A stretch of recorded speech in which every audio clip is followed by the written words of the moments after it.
that one. It's only for Duckingham's personnel. Press yellow one. Not that yellow one. Yellow one on right. On right. But I don't have a right.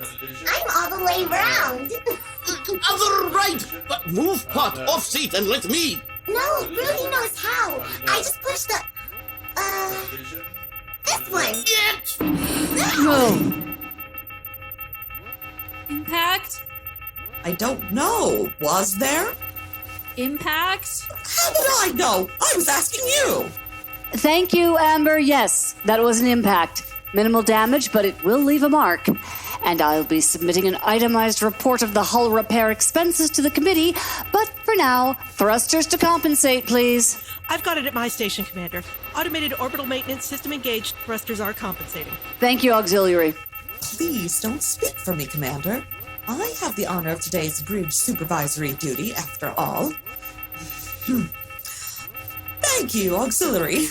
Excellent work. And you look great in a headband, if you don't mind me saying. You have the... what are those called? Eyebrows. You have the eyebrows for it. Honor. Now that's an interesting way of phrasing it, Frondrinax. I was under the impression you'd ended up stationed here today as a direct result of your handling of the ICSB wellness probe. I'd heard your fellow committee members were less than satisfied with the results. Presumably, they chose to stick you with bridge duty as a lesson in humility, although I'm not sure why they thought that would work. Humility is a quality your species seems to be totally... Powder, sir, dry. I was only remarking, Frall, that... Dear sir, another live to see. Right. Well, as I was about to say, Frondrinax, you've done remarkably well supervising the bridge today, considering your relative lack of experience. Who could have imagined that a stray bit of space debris would approach the station on a pre-logged and confirmed trajectory and would need to be dealt with, as indicated in the top of shift log briefing that you chose not to read? Anyone would be taken by surprise under those circumstances, but we survived the incident, no doubt due to your swift intervention. Rooty pushes buttons. Rooty does. And yet, somehow, we still draw breath. Well, thank you, Mindy. We did rise mightily to the occasion, didn't we? Pushing those buttons, reading those inputs, making split-second battlefield decisions, spotting the pertinent facts in the deluge of data, keeping a laser-tight focus while... What are all those noisy things? How is anybody supposed to work here with all this bleeping and blooping and blinking and... The alarms, yes. We usually anticipate those so they don't ever actually go off, but since you refuse to...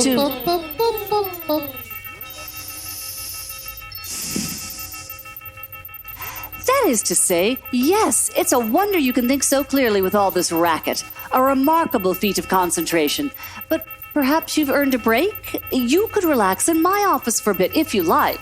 I find that always clears my thoughts after a difficult day in the chair. And if you're in need of refreshment, you can get some cool water from the tap in the... There's a small room in there that... I'm familiar with the human bathroom, yes. Though I've always found the design rather inscrutable. Well, there's one in there if you get thirsty anyway.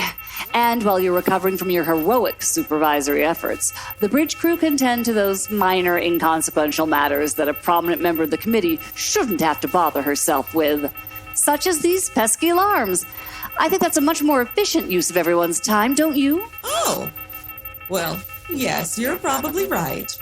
I'm sure you can muddle along without my supervision for a few minutes anyway. Come along, Rooty. But before I leave you, Mindy, I'd like to set the record straight. I was not assigned to bridge detail as a punishment for any sort of mulch up with the ICSB delegation. On the contrary, the committee were all very pleased with the outcome. And you'll be able to see that for yourself very soon, once our documentary on the tour is released. We were hoping to put it out last week, as a matter of fact, but we still needed to get our roots worked around a few technical glitches in Stick. Stick? Post! Yes, in post. Eliminating any trace of those wretched Comey creatures, for one thing. Oh, but they were so cute. In fact, I think a Pumi would make a delightful addition to the bridge crew, if only they weren't so explodey. Ugh, beastly things. Anyway, we'll be airing the documentary record of the fact-finding mission very soon, and distributing it galaxy-wide as well. There's been a lot of interstellar chatter about it. That's what the FOPS, the Fulganari Outreach Pollination Service, you know. That's what our FOPS agents tell me. Can you imagine? Some folks on the General Council got it into their trunks that our aid and assistance to you poor, starving humans might have some kind of ulterior motive. Ridiculous! Well, this will put all those silly rumors to rest. Poor starving humans. We weren't starving. Well, you are now, so it's a good thing we're here to help, isn't it? Shouldn't a fact-finding mission be organized by someone other than the subject of the investigation? Or by actual journalists? Otherwise, it's not really a fact-finding mission? Nonsense! They found lots of facts. We Fulganari bask in open sunshine, that we do. And you'll be hearing all about it later today. All right, everyone, carry on with your duties. I'll just be missing my lamina in the commander's office for a bit. This has been a very trying cycle. Count yourselves lucky that I was here to bear the brunt of it on my sturdy branches. But now that the crisis seems to be over, we'll leave you to tend to less vital matters. Let's go, Rooty. Finally. All right, people, let's get these alarms settled. It shouldn't take more than a minute or two. Pretend this is an I'm with stupid drill. Stallenbot, post a foamer to the collision scar and seal off any active circuits. Amber, shut down any sensor notifications I don't need to look at, by which I mean all of them. Ah, much better. I can hear myself think. I spoke too soon. Attention, residents of the fairgrounds. This is Glottulix, a good friend of Frondrinax of the Fulganari Committee for the Management of Human Affairs, with today's Friendship Bulletin. We are here to warn your ears for this, the second cycle of glorious day 267 of the Fulganari Ascension. I really am a friend of Frondrinax, you know. That's not just a pile of bureaucratic fertilizer, and I know...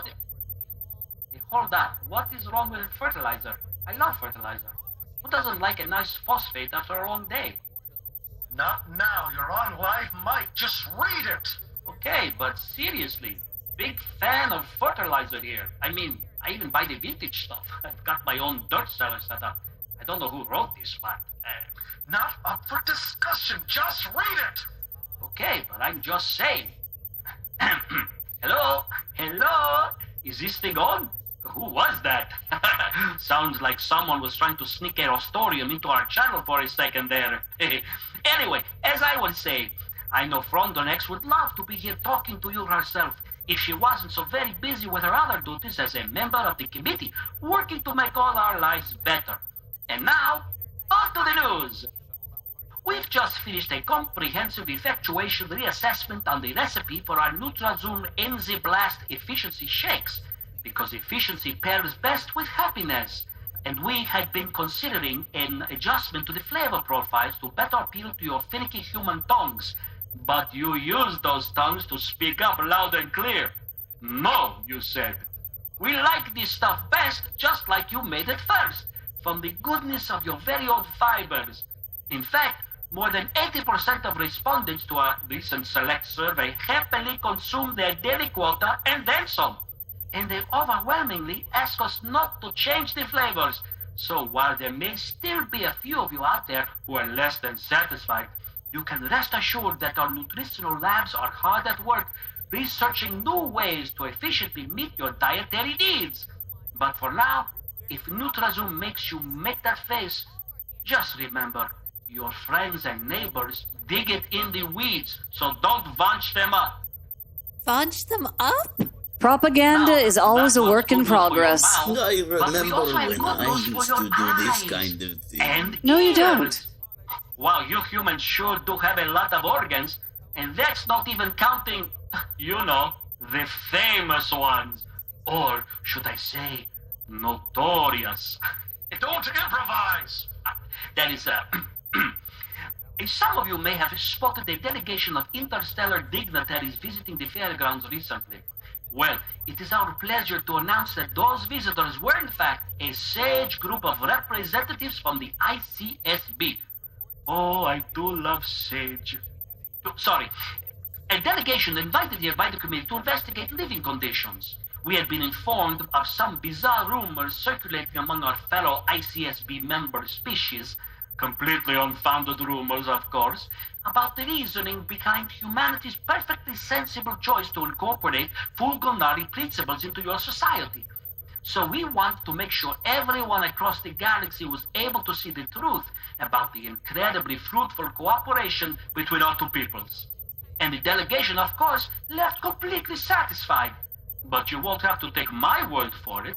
The observers were accompanied on their visit by a documentary holo crew, and we're just thrilled to be able to share the result of their efforts with all of you later today. So tune in for a chance to see your friends and working companions in a document for the future and beyond. Also featuring appearances by the Nova stars of the interstellar hit series David Zwisliner. Now viewing is not by any means mandatory. Watch if you want. Watch for unity. Watch for efficiency. Watch for happiness. But we do hope you'll join us. We recorded this visit for posterity, and posterity is today. Now, we didn't have to invite Posterity strangers is to the fairgrounds today? to pick under our pet Absurd. name, but we're I'm here much to better at organize. these than The committee Glottulix. is dedicated to keeping I you suppose on the Hobson's efficient choice is path better than no towards choice at all. We want What? your interests Who's this protected out Hobson? below to places Oh, no one. as well as Maybe he here lived in to Vav. explore Well, I wouldn't go the visiting exceptional unannounced value. then. He may have decided to live somewhere more convenient, like on a farm. Yes. I found out yesterday that we've had a run of ardent labor volunteers from the Upper Concourse Witterson's Arc. Good citizens up there. Oh, what the powdery mildew is this now? 3, 2, we're in. Just a partial. Okay. Fairgrounds. Attention Fairgrounds. This is Radio Free Fairgrounds. With this cycle's actual news, here are the facts. People are missing in sectors Dalit through Zion. After the security sweep last month, some fairgrounders never came back to their units, and we think they've been moved to farming and factory camps run by the Foogs. We don't know how many are missing.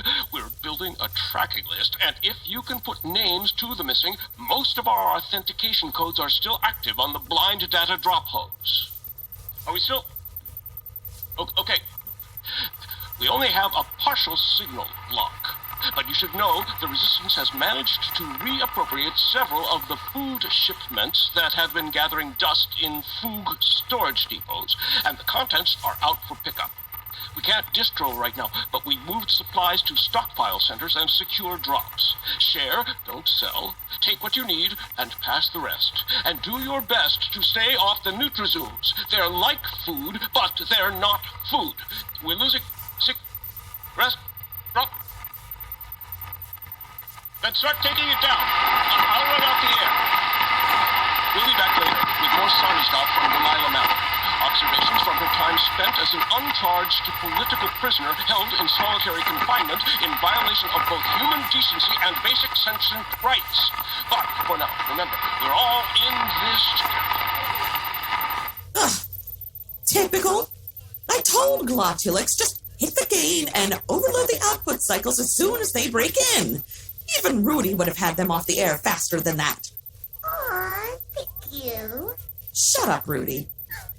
Well, apparently that's all the announcements we'll be hearing for this cycle, so I'll return to your office to recuperate after writing a strongly worded memo about on-air protocols. But feel free to sound the alert if you should need any more guidance. All right, Rooty, break time. Yes, Mama. Rooty? Oops. Right. Here's hoping Rooty and Tootie will stay out of our hair for a few minutes at least. Amber, cut my office comm circuits off from the main bridge feed while they're in there. But send their audio to the monitor at my chair. You there? Sir. I would have loved to send you to Tixandu's for a macchiato right about now, before Tixandu's became yet another casualty in the war on inefficiency. Yes, Commander, I heard, and it would have been my honor Yes, fine. Do you know how to work the coffee maker in my chair?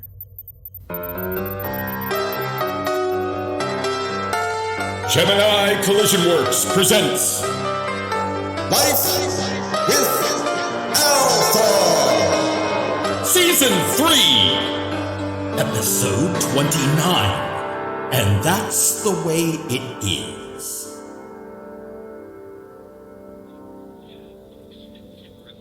Still working your way through planet Earth, buddy? Or wait, no, I don't see any beetles. This has got to be one of the early episodes. Yes, friend John. This episode was presenting the difficulty to Althaar in his first viewing, so he is taking respite from the Coleoptera to make revisiting on it. What kind of difficulty? The planet Earth is supposing to be a documenting of the nature, but it is not appearing so to Althaar. The narration and the dialogue are not agreeing in the slightest. The dialogue? It's a nature show, Althaar. There is no dialogue. Just penguins.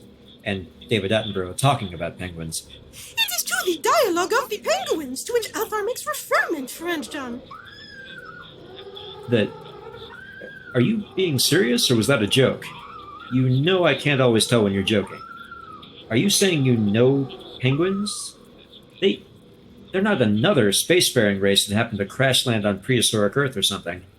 Because I don't think I'm prepared to cope with that. Oh no, friend John! That would be the coincidence too great to be ingested! No, Althaar has not had acquaintance of any penguins in the person, but he is most certain that the translation of Mr. Attenborough is not at all accurate. I was just there! Were you hearing that, friend John? It is absurdity! All I hear are penguin sounds. You can actually translate that? Yes, friend John. Not in the entirety, it is certain, but the basic poking of it Althaar is grasping. Really? How? Do they actually offer classes in penguin at Yimbastrush? Oh no, friend John, but this is not necessity for understanding. The greatest difficulty in comprehension is presented by the languages that have been manifested to manipulate concepts complex and abstract, so these must of course be studied individually, but the more basal linguistic schema can be imagined as transformational matrices in geometric multidimensional forms. Often the precepts are clear once a few parameters are established: sizing of the speaker, nature of the environment, dietary requirements of the species, and number of tensors that will map object sets into the lingual space. These are the substrate on which the patterning skin of the language will form. So it is very simple indeed. Yes. What? I'm sorry, I'll try that again. You speak penguin? Oh, Althaar must make apology for his use of the jargons, friend John. He has not often the opportunity to talk the shopping, but he should not be getting carried off. What Althaar meant to say is that there are basic principles in common to all forms of communication. Are you perceiving this? And while a true language is adding great complication to these, which requires for comprehension the most careful study, the primal expressions of a non-sentient species are not.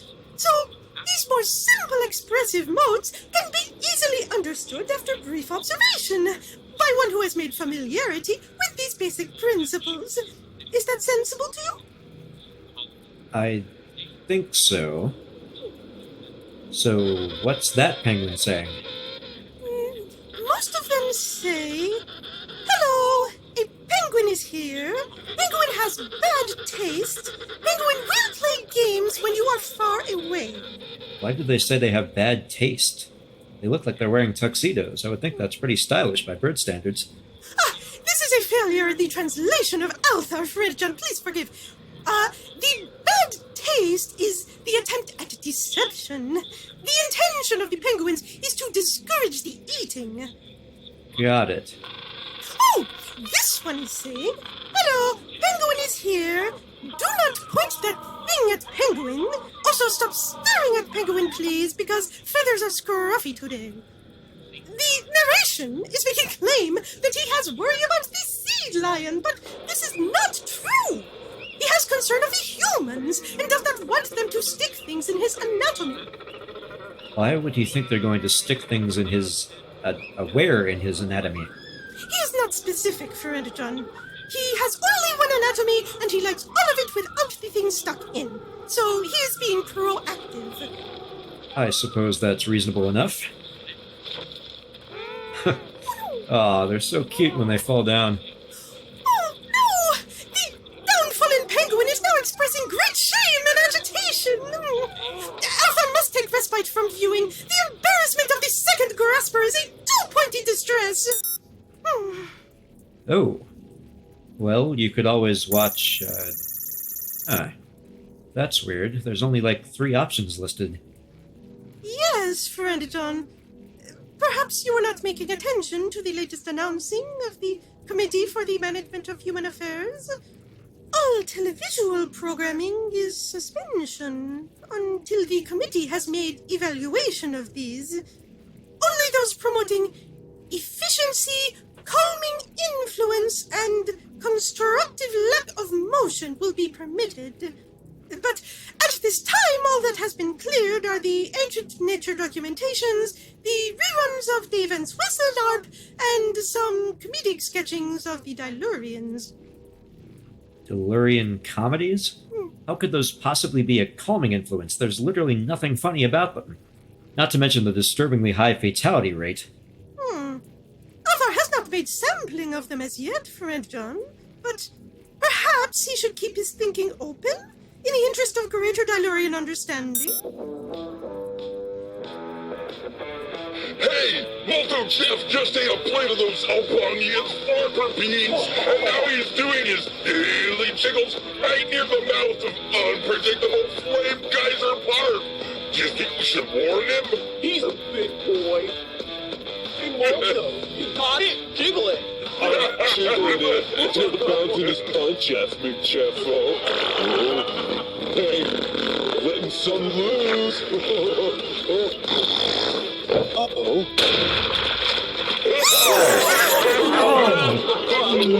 Oh. Splashback City!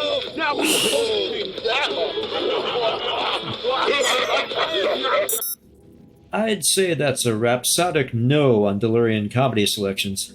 I think my brain unspooled a few million years of evolution just seeing that. How long does that go on? It is a program of 3 hours! And Althaar is not in the emotional province for Davin's Whistlinarp today, so it is the belief of Althaar that now it is best to make hiatus from the televisual pursuings. Good call. Oh, hey, did I tell you I actually met Dave on that weird Fugalnari delegation thing?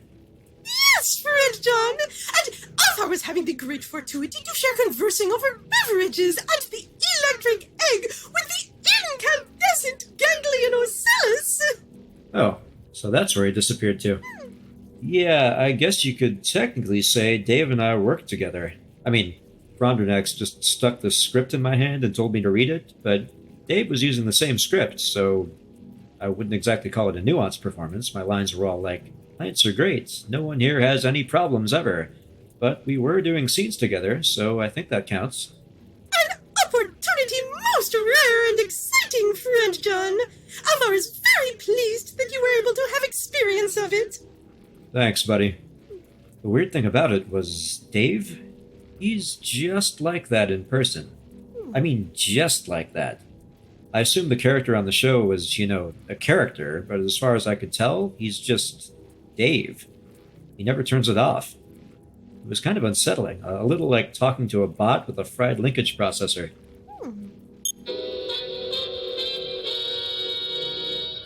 Good afternoon, humans of the fairgrounds. Please pardon the interruption. I am gratified throughout my stems to see so many of you at home in your living quarters eschewing extraneous movement by watching the many captivating programs offered through our new fully curated streamlined streaming services. Wholesome human comedy, historical earth-based nature programming, and Delurian mystery play presentations for those of you with divergent expectations. But We'll be interrupting our standard offerings very shortly to bring you a completely non-mandatory showing of the soon-to-be classic Fulganari human artistic collaboration Triumph of Efficiency. A documentary event exploring this innovative partnership between plant and mammal for the benefit of the many curious onlookers and potential friends who share this galaxy we all call home. It will warm the pith and cockles of circulation and inspiration. Viewing is, of course, completely voluntary. You are absolutely free to turn off your sets and spend this time engaged in some less constructive activity, if that's the sort of thing you'd like to go into your compliance auditing file. But I think most of you will want to watch. Watch with us and your friends and co-workers as they join our stationary march into a proud future. From the groundbreakers who till our fertile soil, to the humans and robots who work tirelessly to ensure the health and safety of everyone on the fairgrounds, our very own Indian tin-coated greenhouse in space, like this plucky booster. Hi everyone, it's my privilege and pleasure to be here to show you around the new and improved fairgrounds. And by the end of your visit, I'm sure you'll agree with me when I say the plant way is A-OK. Oh, come on! That's your friend and ours, John B. of WSS, speaking truth to flowers. Coming soon to your TV or holoscreen today on all the channels for your convenience in optional viewing. And for you slackers who may be inspired by this inspirational document to rethink your disorderly ways, booster registration will be live all day with a free one-time waiver of today's distance and movement limits once you get a headband of your very own.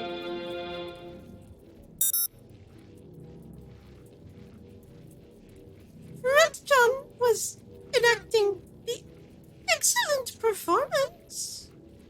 It was sounding very natural. I can't. I'm never going to be able to leave the house again.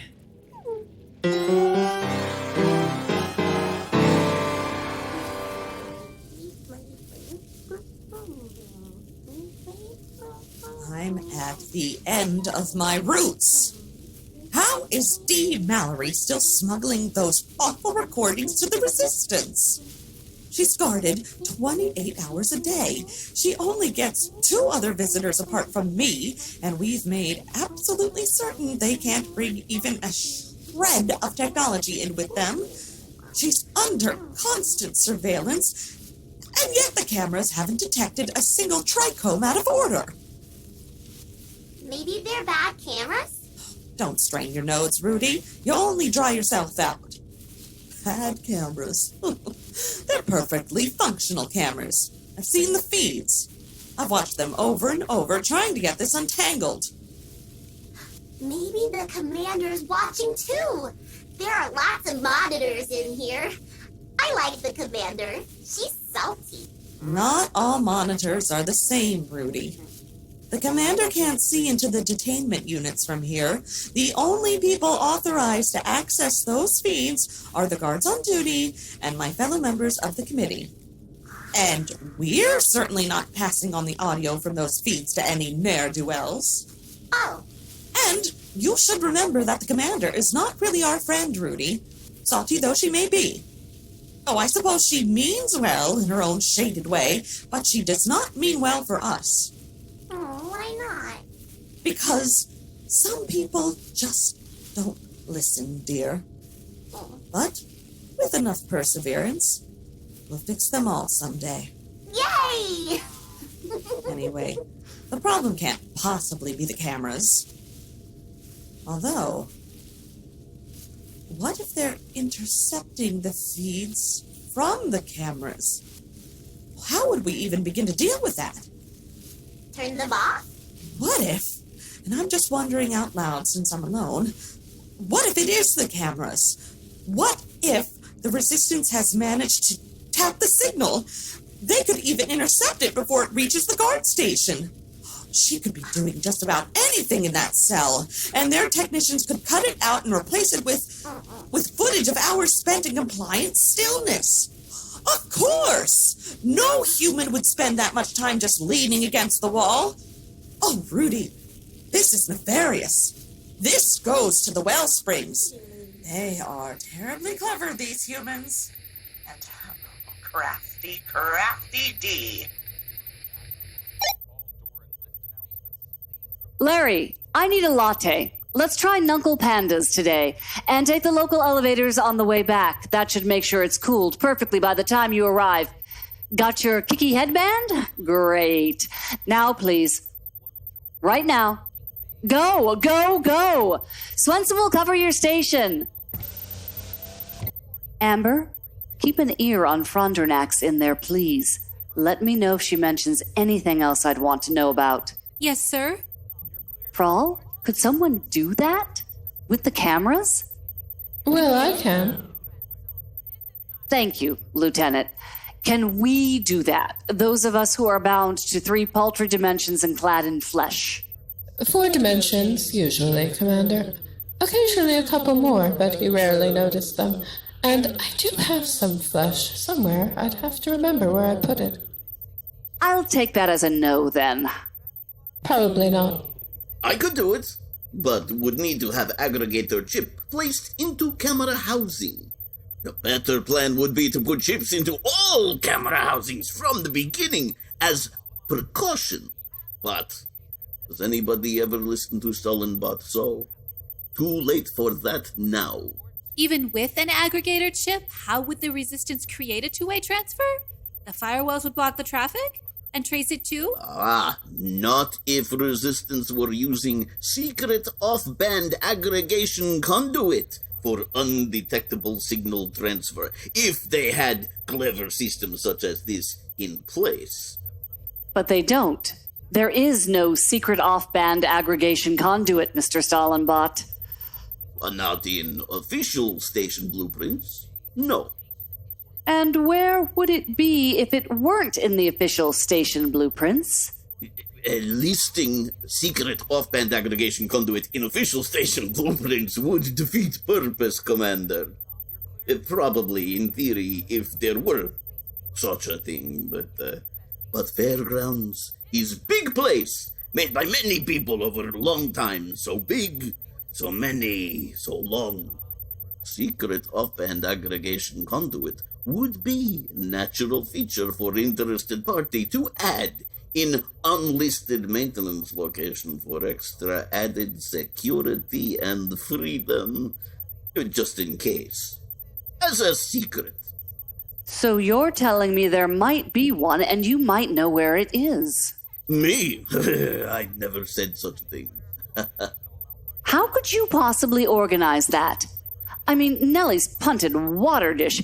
You may have been designed in the image of a wiretapping autocrat, but that doesn't automatically give you a vast network of spies and infiltrators at your disposal. Does it? Docking control status is nominal, Commander. Stallenbot, could you just for once... Sir, Frondrinax is making a call on a secured line, but we'll be able to pick up her half of it from your office? Thank you, Amber. Let's hear what's on her mind. Hello? Yes, Frondrinax for Oakensarks. I'm alone. Verify secure line, please.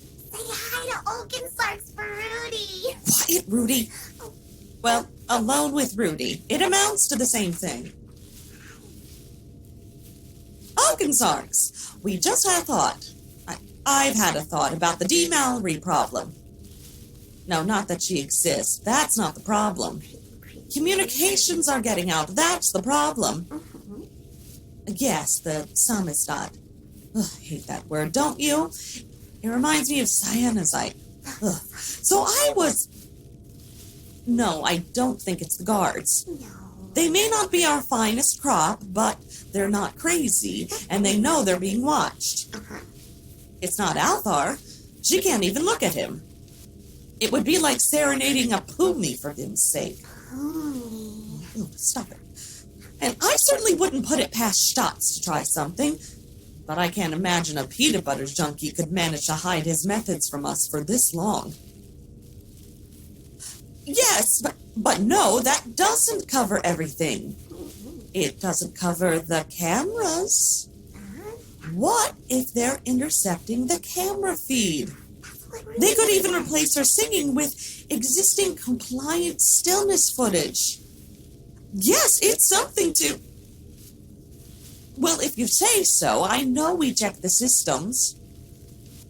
Yes, of course, the Information Hygiene Brigade are very skilled. But the humans can be quite clever themselves, you know. I've been here long enough to... Yes, I'm sure you do. And of course, the humans will be much more impressive once they all accept the plant way. But they have this thing they do where they get stuck somehow, and there's obviously no way out, and then suddenly they are out, as if the outcome was never in question. It's quite irritating, but also admirable, in an abstract way, of course. All right, well, I just wanted to mention it, as a possibility. I did have one thing I thought we might try, just as a long shot. If we... Are you sure? I could just give you a quick summary. No? All right, we'll just water it and let you know if we get any shoots. Thanks. No, it's fine. I'll have Rooty take care of it today. Thank you for... Yes, very busy, I'm sure. By the way, I had a few notes for Glottulix about today's announcements. If you could... Hello? Hello? I'm also very busy, you know. I don't just hang up on fellow committee members like that. Nap time for Rooty. Just a quick one, dear. I'll have a mission for you soon. And we're going to test out your little idea about shutting off the cameras. Hey. I don't think it'll come to much, but you know what they say. Once you've eliminated every possibility, whatever's left is indistinguishable from magic. Or something. Oh! Triumph of efficiency is starting! How exciting! Oh, no, Rooty, don't cling to my... Oh, fine, I suppose we could just rest here together for a while and watch.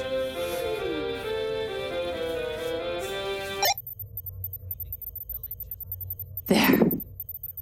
Turning off the prison cameras. Well, that's a choice. Seems like the kind of thing the Resistance would be able to take advantage of, but what do I know? What was that? It would appear that the faulty wire under the deck is once again on the verge of shorting out, sir. You should anticipate another critical failure cascade within the next 40 minutes. Oh, no. Not again? You stupid piece of nenuzhny chlam. Oh, cross Gilbert's orbs. I swear, that stupid little wire is going quicker and quicker these days. Well, nothing to be done about it now. Just stand by to page that headbanded noidler of a maintenance subcontractor as soon as it gives up the ghost. Oh, God. Man. I hate that guy. John.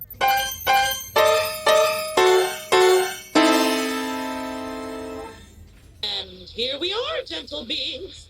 The first stop on our tour. This lovely little mulch farm full of happy human workers. What a darling sight to behold. Humans gladly volunteering their time and labor to assure our Fulgonari friends stay properly fertilized. How bucolic. Wouldn't think they'd need any more fertilizer up there, thick as Johnny Boy's spreading it around. You tell him, sister! Do you remember when I thought Torianna and Lieutenant Woo Woo were the ones bringing this place down? Boy, howdy, did I blunder up the blame on that one. That's it. We're closing out his tab. How much does he owe me? Nothing, boss, sorry. John D always settles up. And, you know, we can't really 80-86 him no matter how much you like to talk about it, because we need him to wag the seltzer machine back into shape every couple weeks. Otherwise, you know, deoxygenated death. Which, last I checked, is not covered in my contract. Yeah, I get it. Still, I hate that we had that guy in here and treated him like proper company. Didn't I buy him a drink once? I doubt it. You're probably right. I don't seem like the type. He always seemed like such a straight shooter. I can't believe I almost shared pots with him once. What? How? He's made of meat. Well, obviously we didn't go all the way after I figured that out. It's just he scans as a robot, so he threw me off my game a little. But you know, I still thought he was a stand-up guy, right up till he went green. I guess I'm just a bad judge of character. You've been a bad judge of character since the day we met, Bubbles. You've got more inappropriate parts than a comb-over convention. But what the frid, you make it work. In fact, I'd say it's part of your charm. Speaking of which, is that a new nozzle? Oh yeah, thanks for noticing, boss. But this one's actually not a swap. It's a standard dispensing mechanism upgrade. Ordered it myself. I just like the way it's envy. Check it out. Ooh, do you think it's going this way? It's going that well, way. It suits you. You know, if you... What in the name of Bacchus's buyback is that? Looks like some kind of elaborately choreographed yet frugally costumed musical number. Hang on. Why am I inflicting this on myself? Where's the mute button on this thing? I got it, one sec. Turn it off! Turn it off! I don't know what I expected from a Foog Puff piece, but it definitely wasn't that. Oof, no skidder. What I don't get is why the Foogs would poison their own pots like that. No one's gonna believe a bunch of humans spontaneously burst into song about the love of mulch. Right? I mean, how much did you know about humans before you came here?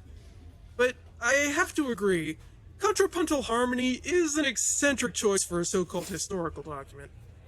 Oh, this has Frondrinax written all over it. Remember I told you about her weird slow-motion pageant thing back at Christmas? Oh, yeah. Shame we don't have any of that galactiflourishness left. It'd come in handy. I have absolutely no idea what you're talking about. Whoa! Whence the elongated visagosity, riders on the storm? A traitor walked into my bar. Never handled that one, Jorp. Hit me with the lyrics? A traitor walks into a bar. He has a few drinks, makes a few friends, and then sells them all up the river for a kicky headband. And then everyone hates him because he's horrible on two legs. The end. Not much of a build to that one, Funky Boss. It lets a good zoo down to the climax, and it's weak in the tubes. Where's the hook? Where's the killer in the road? If you're gonna make me understand, you need to tell the telltale tale. Grab me by the hand, or by the tail, or by the telling.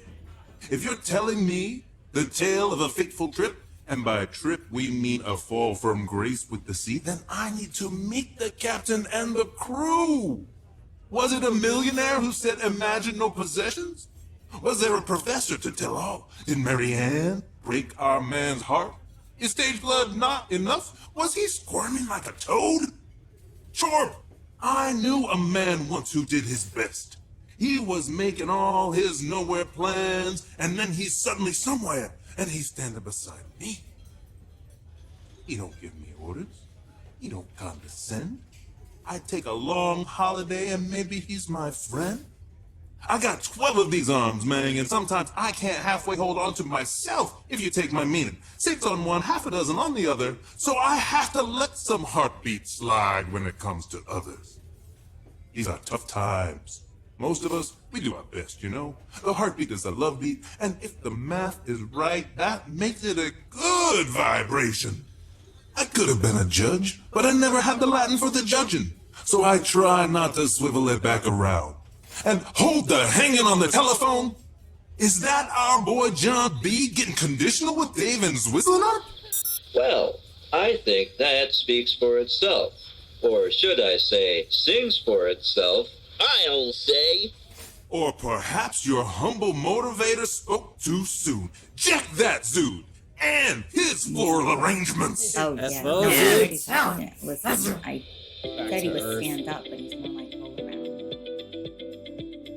At the end of every deeply rewarding and entirely tolerable session of completely voluntary mulch squinching, each of our human workers tucks into their own little burrow right here in hydroponics until it's time for another invigorating workday. thus avoiding the innumerable stresses of the daily commute and the onerous burden of skyrocketing housing expenses. Incredibly efficient, I trust you'll agree. They're all the same, like holes in the ground. Yes, cozy little human holes. Forgive me, madam, but I performed Richard the Tenth for a full season at Shamash Trap, and I don't recall seeing any human holes during my tenure.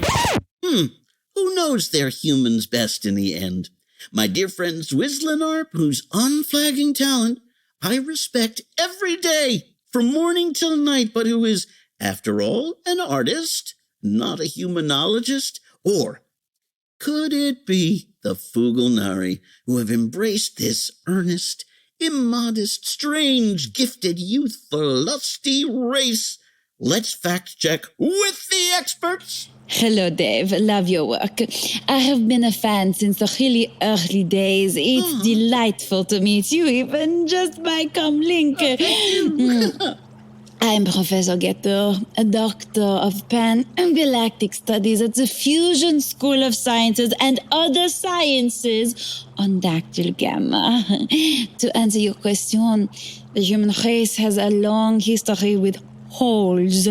Before they evolved to manipulate their environment on a large scale, humans spent thousands of years living in or near holes. They called them caves.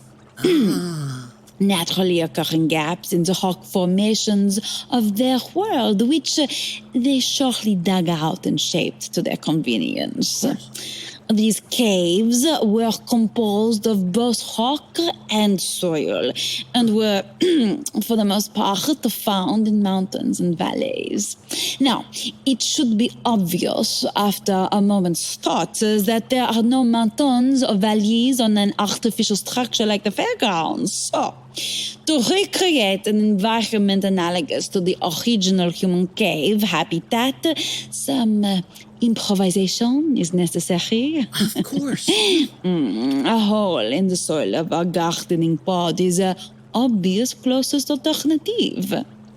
So, whatever your thoughts may be about the interspecies cooperation on this scale, and admittedly it's quite a project, it is clear that the Fulganari have indeed put a great deal of thought into how to best provide for your species' needs.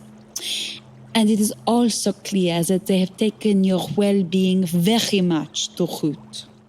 And there's your answer. Freeze your reaction mass thrusters, deniers. The professor has laid those silly rumors of mistreatment to rest in a little hole of their very own. Looks like you laid an egg with that one, Swizz. And now, let's take a closer look at the fascinating technology behind the fairground's state-of-the-art, most squunching machinery.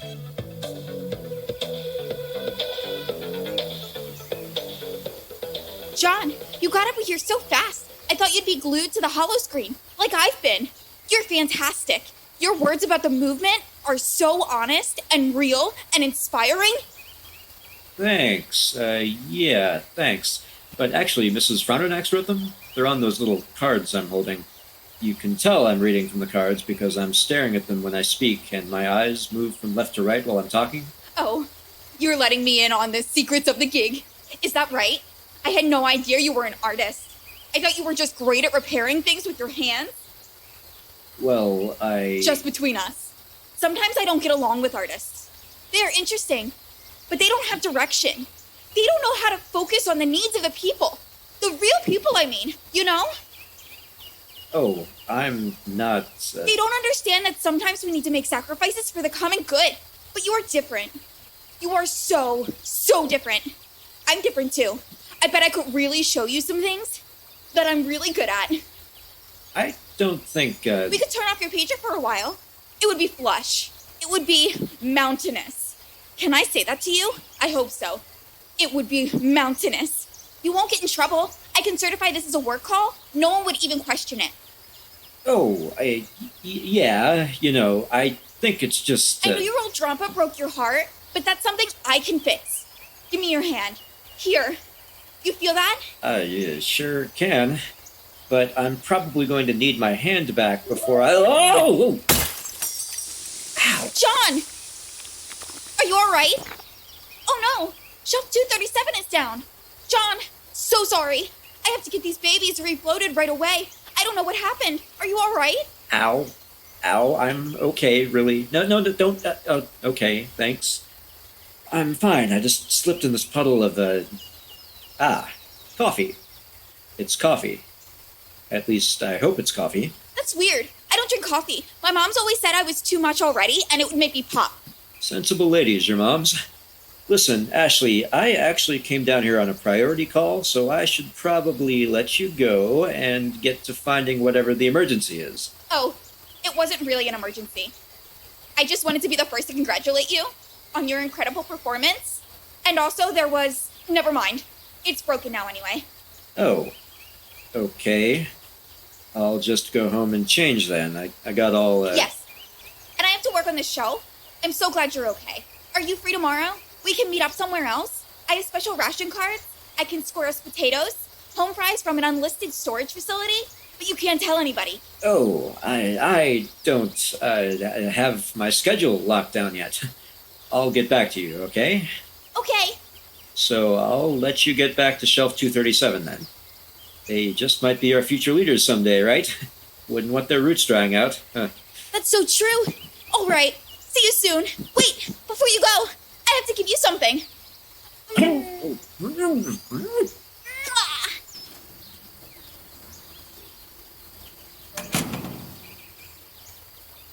Well, that happened. Frawl? Got your back, John B. I do miss Tixandu's.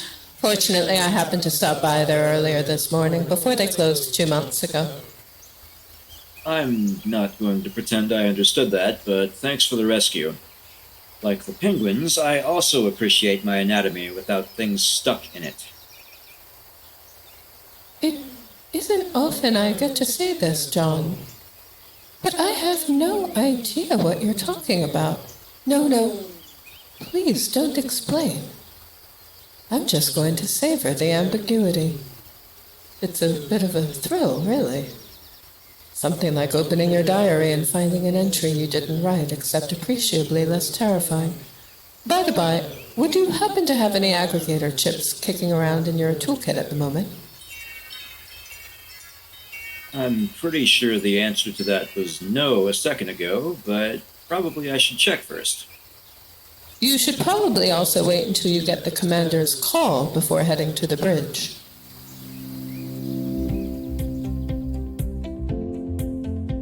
Now, what could be more stable than a table? If you have something close to your heart and you don't want it to fall and break, do you put it on a ladder? On a breeze? On a snowy roof? Well, I don't know about you, but I put mine on a sturdy, stable table. It's nearly the same word, isn't it? And well, here's a glimpse of a table of mine, where I store my spirit auto harp, the instrumental engine that sings the tale of our days in the gaze of Oov, the beneficent life master. Oh, look how safe and snug it is. Oov is a great one for efficiency, Dave, isn't he?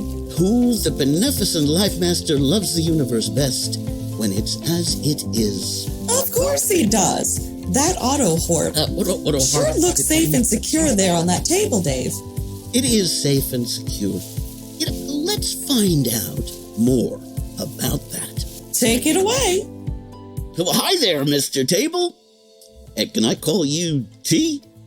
Sure thing, Dave. Big fan. Love your work. Artist conception. The voice of Mr. Table is simulated by a human actor. Tables are generally incapable of speech. If your table is engaging in speech and you believe this to be improper or implausible, please consult with a physician or bartender. Thanks, Mr. T.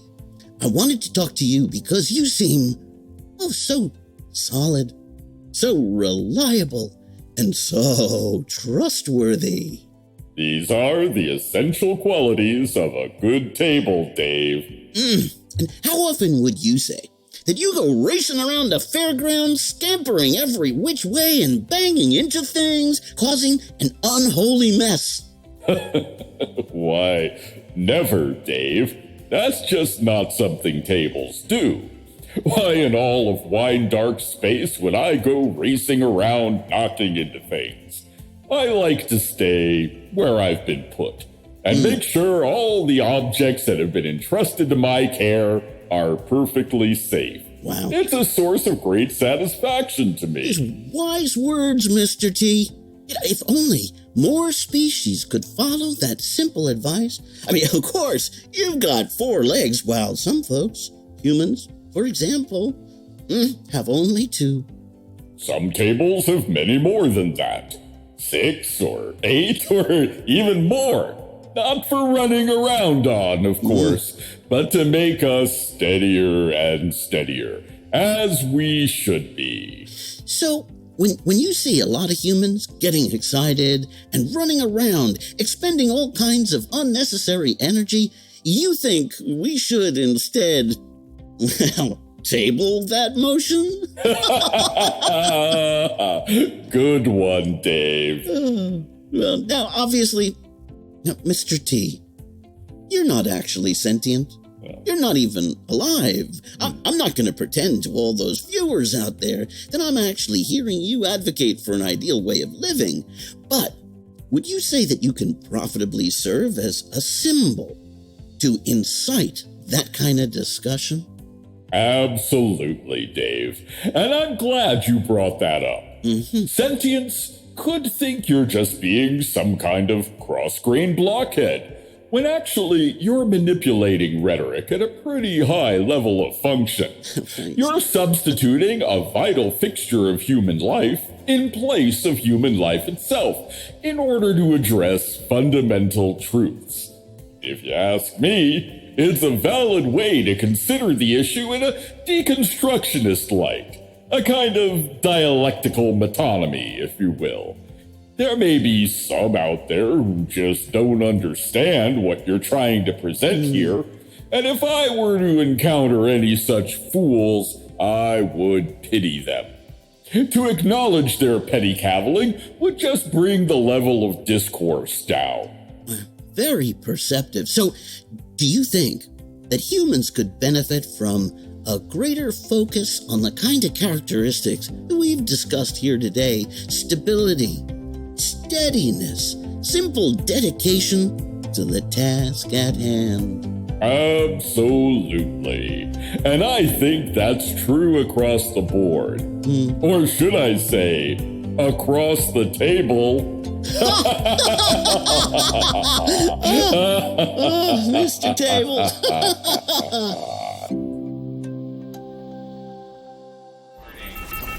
Warning.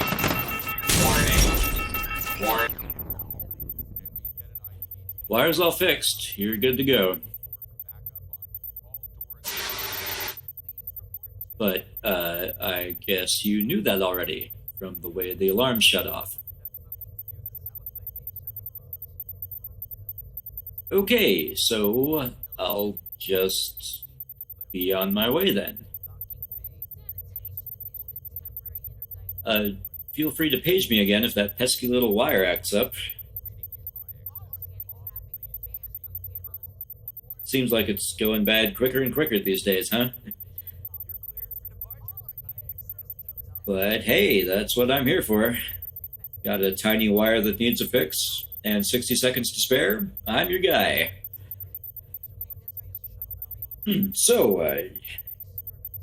Yeah. Commander, there's a superfluous civilian subcontractor on the bridge wearing a stupid headband and interfering with station operations with his stupid small talk. Please advise. What? Get in here, B. I have a few thoughts to share with you about professionalism and respect for my crew's time. Great. Thanks a lot, Amber. Why don't you go for an EVA picnic? If I've told you once, I've told you 1,000 times, Mr. B, the Fairgrounds Bridge is not a social club. My crew is not here to entertain you, and you're sure as schniss not doing anything for operational efficiency around here with your stupid da-da-da-da-da.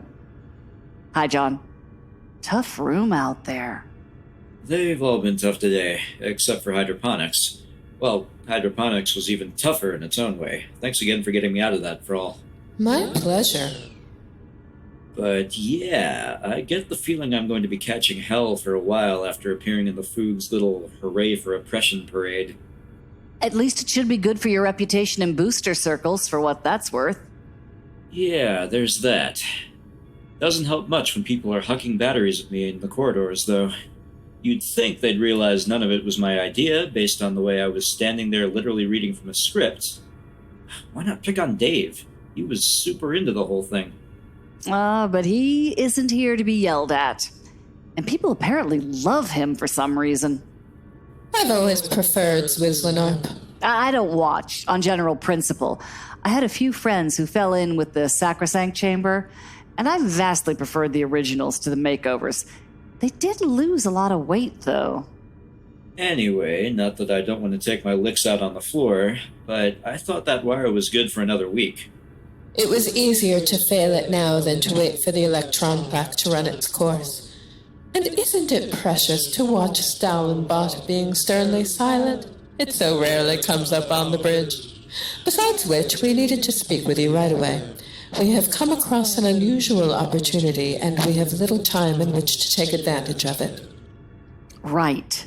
Long story short, Frondrinax and that little sprout of hers were making a nuisance of themselves on the bridge this morning. And while they were here, we managed to eavesdrop on their plan to test the security system in the rehab and detention blocks by turning off all the cameras in D's section. By turning off... Are you kidding? Nope. Couldn't have come up with that one on my own in a million years. But it's a perfect chance to establish a more reliable connection with D. Which our mutual friends will certainly appreciate. Absolutely. Have you told Stella about this? Unfortunately, at this time, Ms. Reyes is engaged in the process of shimmying her way through a heavily shielded vent in order to secure covert access to another Fuganari food stockpile. This vent shielding is thick enough to block all electronic signals, and thus she will remain temporarily incommunicado for some hours, at least to those without my extra-dimensional advantages. She would not be able to pass on this information to her compatriots in the Resistance before it becomes irrelevant. Which is why we're sending you. We'll be planting a tiny wire service call in the detention monitor system in a few minutes. Now, Frawl has informed me that you've got some aggregator chips in your kit there. Apparently. Great. As soon as you get the call, you'll go into the cell block and install a chip in as many cameras as you can before they get turned back on. Do you think you can handle that? Sure, no problem. But just putting those chips in the cameras isn't going to accomplish a whole lot by itself. You know that, right? You'd need to have something like an off-band aggregation conduit set up in order to pull any data without it getting traced. So I have been reliably informed. And ideally, you'd want to have that running before the surveillance system came back online. Otherwise, they could notice a blip in the signal and come looking for the source. Duly noted. I'll see if there's anything we can do about getting word to the Resistance from our end. But no matter what, I still want to take this shot while we've got the chance. It's definitely a gamble, but the potential payoff is too good to ignore. Like buying Apple options in the garage days. What? Apples? This isn't going to involve tangling with any apple trees, is it? Because I'm dedicated to the cause and all, but those zoods are just plain vicious. Merely a turn of phrase, Mr. B. And now I believe it's time for you to be on your way. Ready, Mindy? Whenever you are. Back to local coverage in 3, 2... And that vaporous clipling pushing buttons on our command panels, sitting in my office, sitting in my chair. Now even the coffee doesn't taste right. And then you, with that thing on your head, dragging the long branch of the state onto my bridge again today because you can't seem to fix one little wire properly. Yeah, thanks a lot, Commander. I'll be sure to forward all your helpful suggestions to the committee. Commander?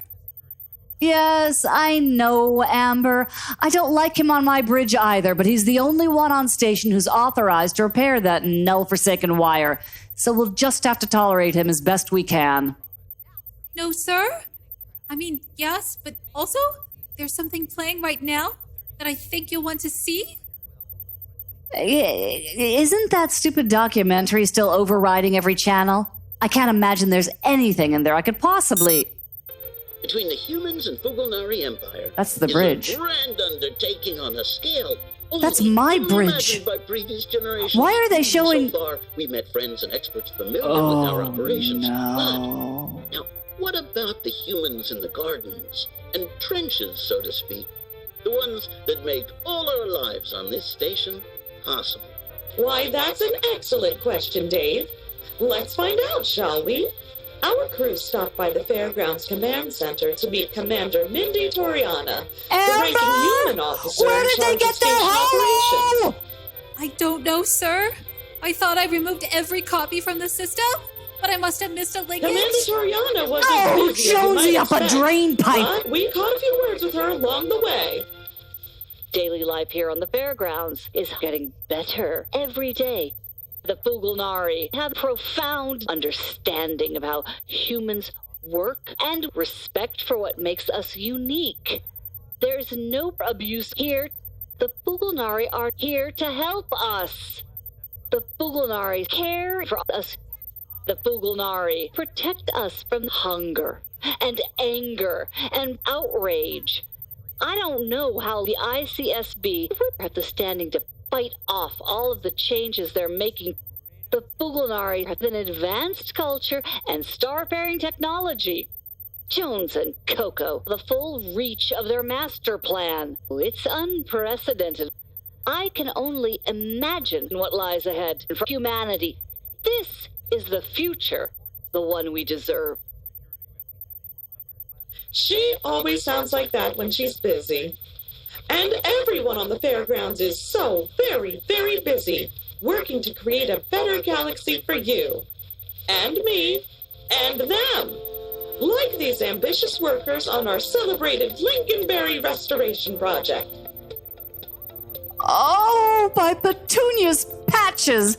Get this schniss off my screens! Should I try to get that holo scrub now, sir? No, Amber. I'd say at this point, that ship has sailed. Sailed, foundered, suffered several catastrophic hull ruptures, spontaneously combusted for some reason, and drifted mournfully into the briny deep. Sorry?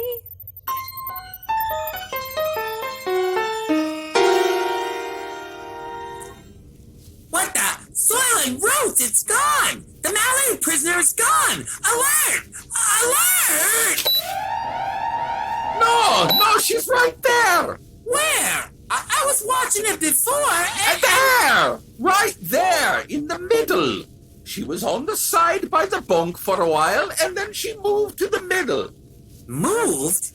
Why would it move? I don't know why it moved. They do that. But it didn't have to move. Nobody asked it to move. I didn't... How are we supposed to keep track of it if it moves all the time? You have to look at the screens. Sometimes she's here, sometimes there. A tricky business at first, but you'll get used to it after a while. It seems like a lot of work.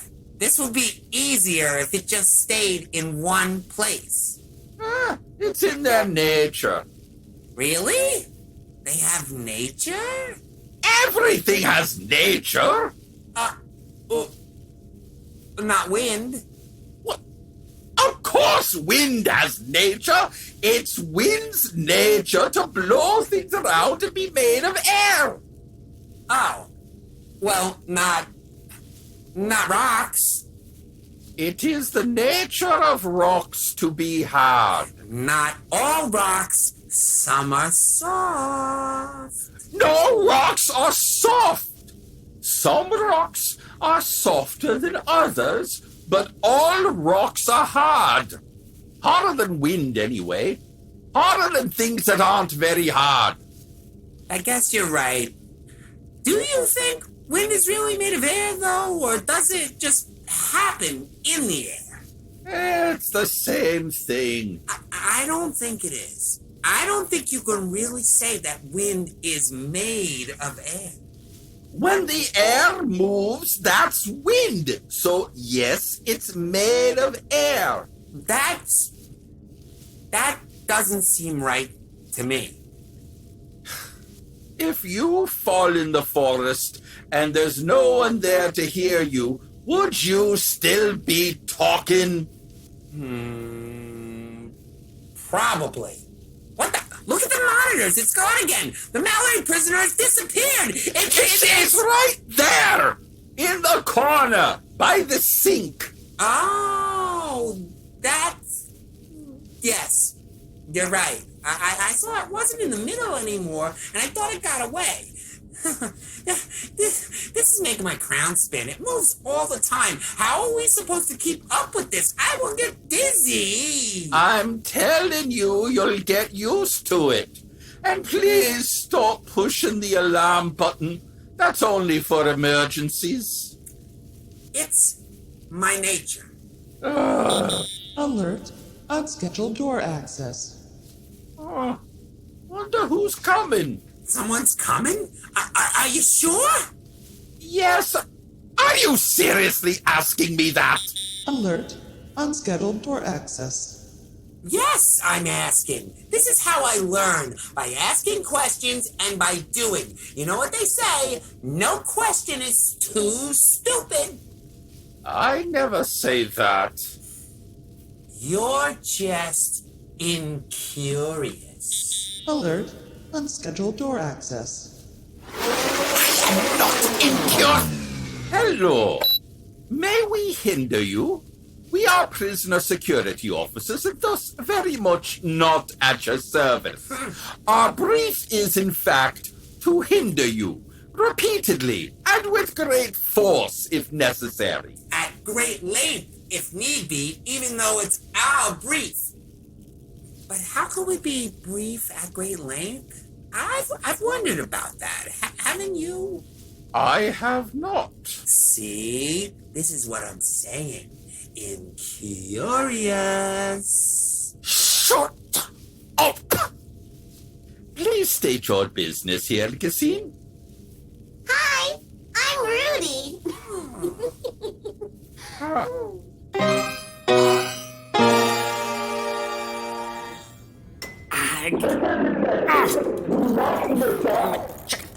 Stupid piece of smart. I thought I finally had it that time. What is going on here with the... Hello? Who? Is that a person or some kind of meme? No, I don't think so.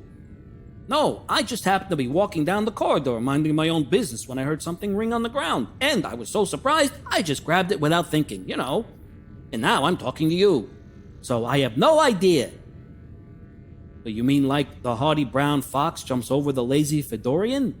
That's not... What? And you are? Commander who? I don't think I know anyone with a mouth like yours, thank you very much.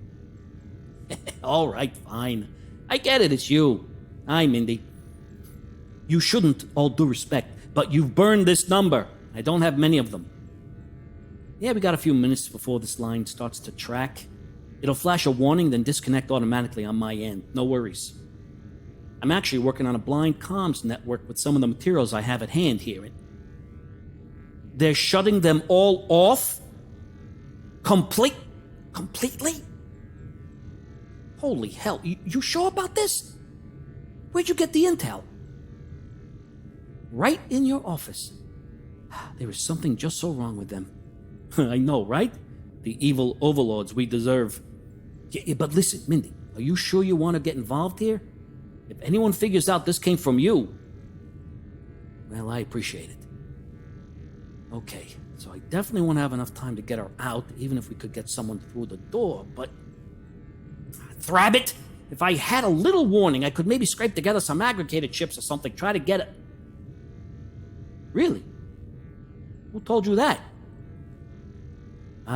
Dictator bot, so reassuringly predictable. Well, yeah, if he's already got the chips in place, then all I'd need to do is set up an off-band aggregation conduit. I should be able to access the camera feeds from our side, no sombrero. And I definitely rest easier knowing we had a backup in place if the Foogs move her to another cell that we can't access by our usual methods, which I will not trouble you by describing. Hey, Rubicator, the floor you're on is changing colors. Friendly. Is that an app doing that? Something I'm working on, Placebo. Okay, I gotta go. It's already strobing. Any idea how long I've got to set this up before? Gotcha. And thanks, Mindy. All right, I'm gone. I gotta rip this chip before it pings. It's good to hear from you. But, you never heard from me. I've probably left the station. You're pretty sure I'm halfway to Minilova by now. Hardyfox out. I seriously need to get you Driffers chopped and channeled before I run out of phones. But first things first, I gotta get over to the break.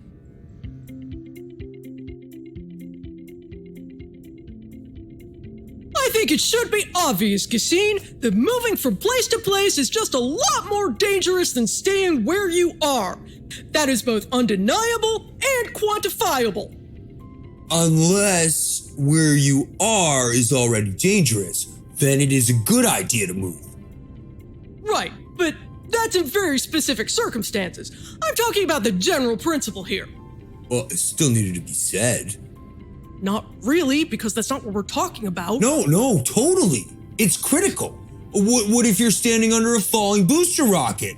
You need to, move. It's imperative. It's pressing. There are some situations where immobility comes with potential dire consequences, is all I'm saying. Why are you under a falling booster rocket? Where's it falling from? Who put it up there? This sounds like a res ipsa loquitur, which is not your normal situation. Well, there could be reasons. Who are we to judge? We're security! We're the experts! Well, in my expert opinion, you need to move before it hits, unless you can intercept. Okay, but that's not... Hang on, no. If you got the kind of ordnance with the kinetic payload to stop a falling booster rocket, then your splash damage is going to be beyond severe. How long has this rocket been falling? I don't know. I'm not the one standing under it. Then why'd you bring it up? Well, I just like the idea. It's very visual. We're here speaking with two incredibly single-minded boosters, both members of the Fairground's highly effective and efficient human security forces, Bill Dormer and Nevermind Ness. It's not actually... Now it seems to me that you're saying that this not moving issue is a little more complicated from a security perspective than it may sound to the average viewer. It's essentially a situational matter. Is that it? Involving lightning reflexes and shrewd, canny assessment of nuance and portents? Not really. Usually it's pretty straightforward. Look, if you want to break it down, basically it's like this. If you're in a place that's full of danger, you should move and go where it's less dangerous. But if you're not in danger, you should stay where you are. Right. Maybe check out property. Right. It's an excellent investment. Owning changes everything. Yeah, I'm saving up myself. Fascinating. Now let's get right to the lobe of it, shall we? Security comes up a lot in our planning meetings with the Fulgunari Committee for the Management of Human Affairs. The committee, for short. We've made quite a few changes in the everyday lives of our human friends. Some up on the surface, but some going right down to the bedrock. And we know it's been a lot to absorb, and the committee has discussed at great length the possible types of security response to, well, to incidents where some of these changes might lead your fellow humans to act out in a less than considerate fashion. What do you, as human security officers, believe is the appropriate response to these attempts to disrupt the public good? That's a question with a lot of fiber, Frondrinax. There's a lot to explore and unfold. I mean, some might think that we'd be entirely justified in busting heads whenever the tranquility and security of the fairgrounds is threatened. I agree. Some would definitely think that. Yeah. Well, that is certainly a view I've heard expressed around the station. But what about others? What might they think? About what? About more nuanced responses to security issues? Oh, well, I couldn't tell you that, Cassine. I don't listen to the kind of troublemakers who espouse those kinds of antisocial ideas. But probably anyone who thinks like that already had their head busted, so their thoughts don't matter much. But thinking them probably hurt. Well, thank you, officers, for that fascinating perspective. You're welcome. But if you'll allow me to spread my leaves with you and our audience for just a moment, we're making this document to clarify the true essence of the groundbreaking partnership between human and Fulgulnari as it stands today. But we are also looking to the future to how people we're binding together will recall these powerful moments. And I'll be the last to say we Fulgulnari are perfect. Maybe that's a risky thing to admit in a project like this. Maybe we should appear confident and grounded, even when we're forced to stretch our roots into less than certain soil. But I think we're better than that. That we Fulgulnari can acknowledge that we are growing right along with our human partners, and that there may be the occasional miscast seed as we are discovering the most effective approach to sharing the ultimate truth of the plant way. Now, some might call that oversharing, and of course I can't speak for every Fulgulnari in the galaxy, but that's just what I think.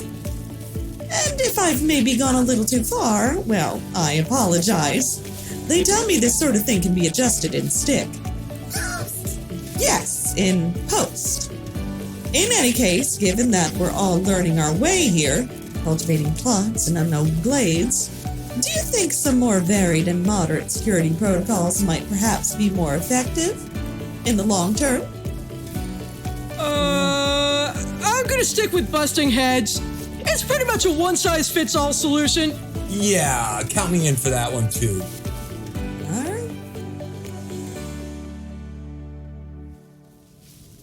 I want to be sure I have this right, because it sounds completely stuffed full of muffins. You want me to shut down every camera connected to this highly advanced surveillance system, which is very specifically a thing I am not supposed to do, and then you want to visit with our most high-priority prisoner despite not being listed on the visitation registry, which is also specifically a thing I have been posted here to stop people from doing. Yes, you can write my name on the list here. It's Rooty, with an R. And you say this has been authorized by Frondrinax and Oakensarks.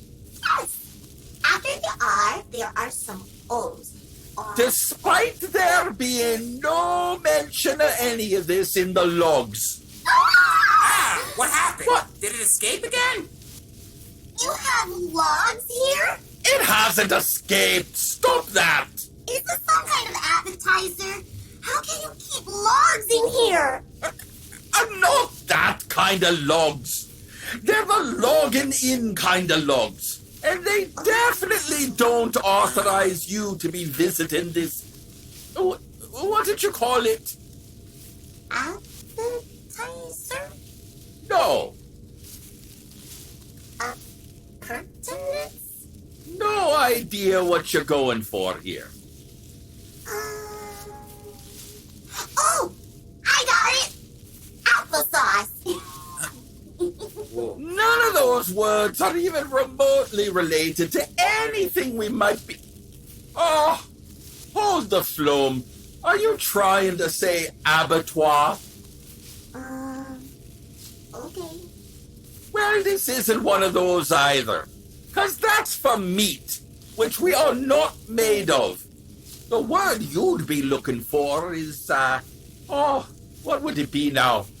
Ah, yes, lumberyard. This is going to be the longest shift in Vim's Green Age. Oh, my endless potato-flavored misdemeanors of days past. Can you sprouts shut down the screaming up there? Just enough already, please. I am a very captive audience, okay? Oh, it heard that! It's gonna report us! We'll be in so much trouble! How can it report us? It's a prisoner! This is no spa! We're wearing it down psychologically, that's what we're doing. This is an op. We'll have operational immunity. I don't think I'm allowed to do ops. I just started. I was a cabbage minder before. Cabbage minder? That's a full-time job? Yes. I was there to make sure no one played football with them. And did anyone play football with them? Just me, and only a couple of times a shift. So I got promoted to here. That explains so very much. So, are we in trouble? Well, now I'm not so sure. Everything in the detention areas is covered by these cameras, including us. So if the prisoner were to complain, and that led someone to look at the feeds, and they were to see you two bonchos flailing around in here... But they won't if you turn the cameras off. This Rooty, you know, he might be onto something there. Yay! All right, we'll try it. But the committee will have all our shoots if this gets out. So, not a word of this to anyone, understand? My stomata are sealed. That'll clear up when you're older, probably. All right, Rooty, you go on and have your visit. But I'll be closing the guard room door behind you, so don't come running to us if this goes square-shaped. But what if it does? They'll know we let him in. Then I'll turn off the lights, too. That way, no one can see we're here. Wow! Smart! Ready, Rooty? Ready! And what's this now? Hello? She knows. What's going on? What do we do? Quiet, you! Anyone? She doesn't know anything. Hey, is the door... Here, I'll shut off the audio feed, too, if that'll settle your pith. On your way now, Rooty. There's a good sprout. Okay.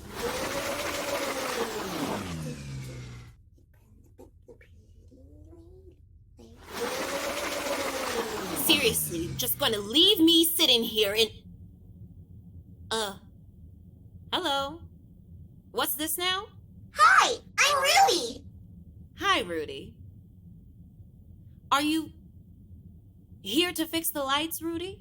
No, I'm on a mission for Mama Frondrinax. Oh, I should have known this was more weird Frondrinax glitchery. Is she delegating her daily mind jack to the intern pool now? That's what this is about? No, Rooty's on a super special, super important secret mission. But I can't tell you about it. You just did, though. Oh, no. Although I'm pretty sure I could have figured out on my own that you weren't one of the regular guards. They're all a lot bigger than you, for starters. I'm big for my age. Are you? Small for my size? Okay. So what happens now? You know you're not supposed to be anywhere near me, right? I'm incredibly dangerous. An enemy of the plant way. They locked me up for either putting my left hand in or my right foot out. I can't remember now. But it was something along those lines. The hands are the top ones, right? I'm not good at lefts and rights. Yes, the top ones. So yeah, some of you foogs got your vines all twisted up and tried to tell me what I could say and sing with my human voice. And that went over about as well as that always does. And now I'm here. In jail! Right. And now you're here too. Any particular reason why?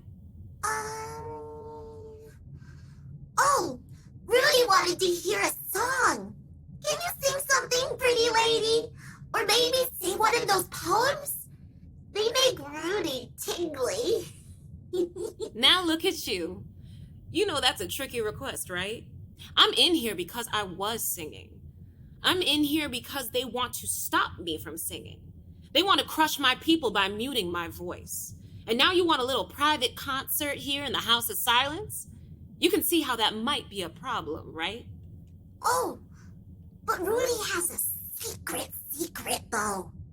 I just bet you do. Yes, we turned off the cameras and the microphones. And the guards are hiding in the office with the lights out. So no one will know. Ha! You're gonna have to do better than that if you want to slide one over on me, kid. The watching doesn't stop in here. It runs every hour around every kind of clock. No, really. I turned them off myself. Mama said it was okay. Did she really? Okay. All right. Let's say we did share a little inspirational talk and maybe a tune or two. You tell your friends, right? Then I'd get in trouble. Oh, no. It's just for me. Also, Rudy doesn't have any friends. Just Mama. No fooling. But let's say you got some friends at some point, and you wanted to tell them about the time you got a command performance from the infamous D. Mallory. Ooh. They'd never believe you, right? I mean, unless you recorded it or something. Oh, Rudy can do that.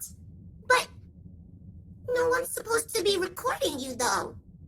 We get in trouble. Shouty trouble. Go and sit in the utility closet, Rudy trouble. If you did it wrong, sure. Big trouble. So you'd have to be smart about it. Are you ready to be smart, Rudy? Ooh, I'm ready. This is exciting. Isn't it, though? So what we're going to do is, you're going to record me singing. And then you're going to squirt the file to a pasta drop bin on HeckNet so you can listen to it later whenever you want. Or send the code to your friends, if you ever get any. Pasta? I don't think that's allowed anymore. Don't worry, it's not that kind of pasta. It's like an anonymous data storage point. I have a couple of active codes I used to use for posting demos to agents, back when I still had a hope of making it off this trash heap. So, you want to go to filehoardler.heck and enter the code CPL593H. And then I'll sing for you. And afterwards, you can access the record of it right there forever and ever. Wow! Do you think you can handle that, Rudy? Yes!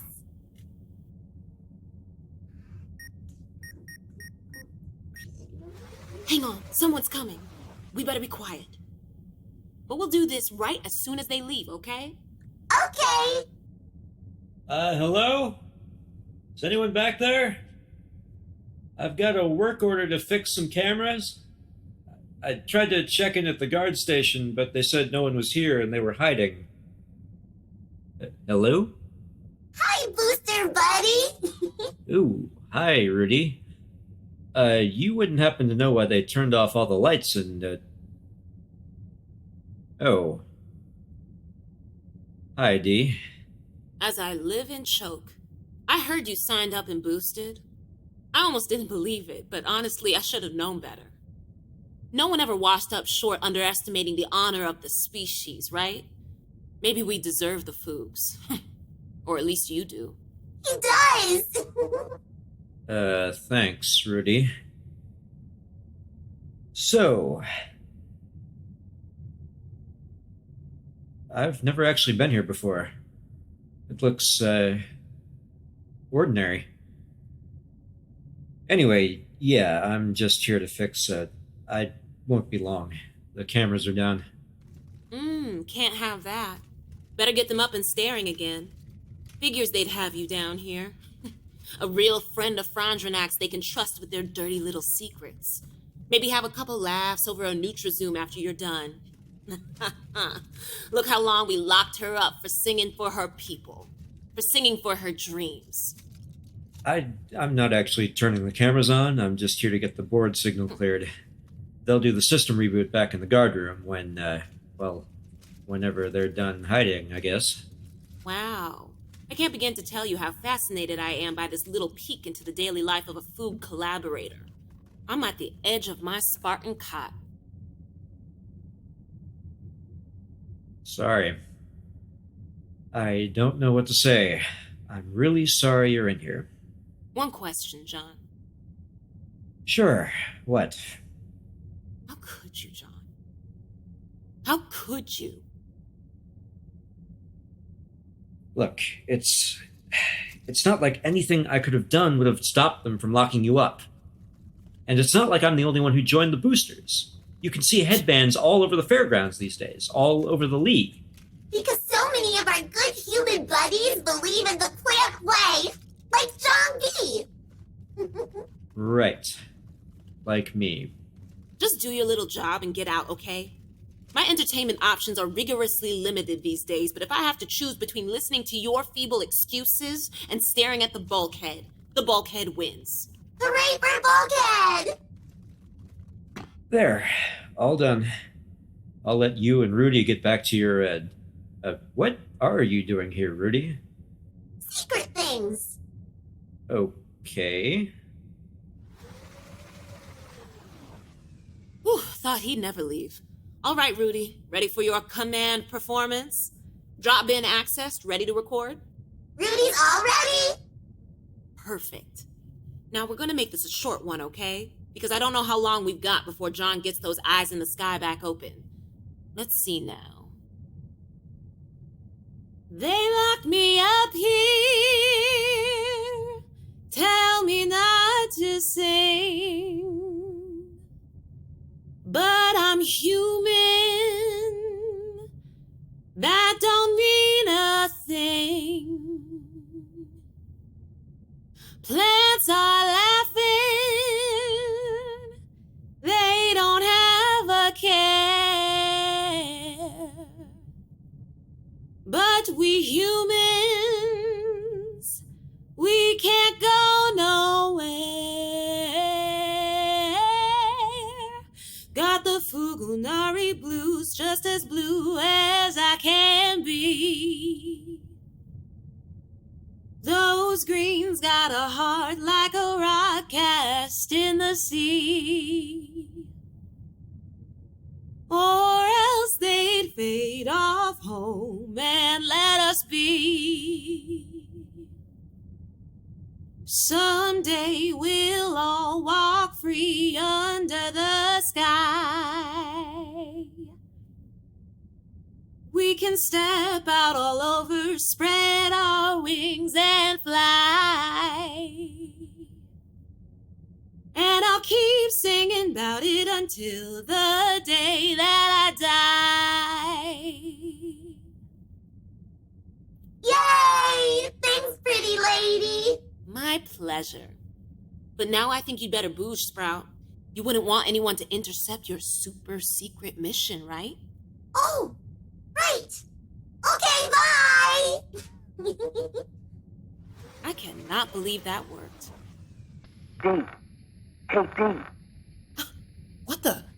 It's like rush hour on the Central Promenade in here today. Is that you, HF? Where are you? I'm by the data conduit. I just did a quick tap into the audio channel to your cell. We should be able to talk for a second. They've shut off all the surveillance feeds. Yeah, I know. I just had a couple of abundantly unexpected visitors. Really? Remind me to ask you about that later, because I don't know how long we've got here. And I'm not going to pass up the chance to record you on something approximating an actual microphone. Whatever you got for Radio Free Fairgrounds, lay it on me. I'm rolling. Oh, I already sent something out, actually. Should be on my Hordler. You know the code. What? How? No schness. I just recorded today's message to the exterior and posted it to HeckNet by way of Rooty. Who?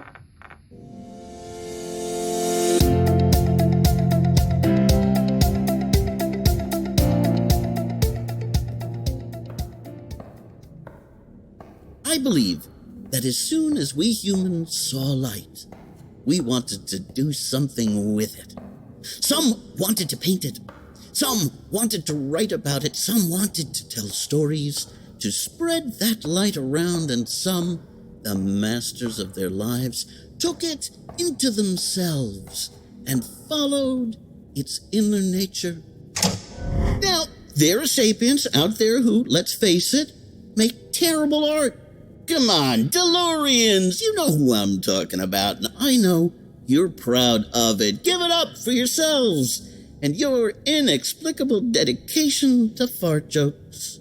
Although, I suppose, when you're supplied with that many butts, the ancient yet juvenile tradition of the fart joke can be cathartic, or existential, or perhaps even both.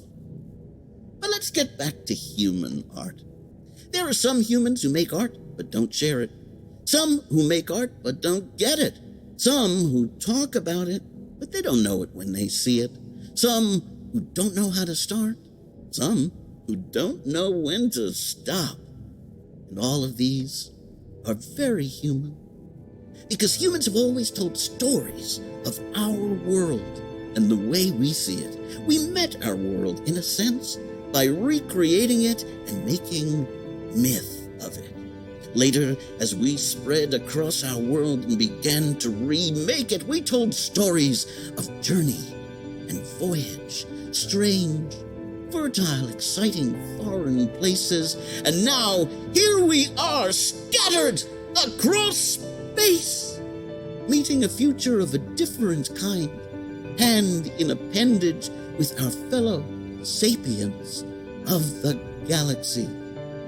But whereas once we raced ahead to storm the future, now we must learn to stand content and let it catch up to us. Now our friends, the Fugalnari, don't travel as we do. They go just as far and farther, but always with their roots sunk deep in solid Earth.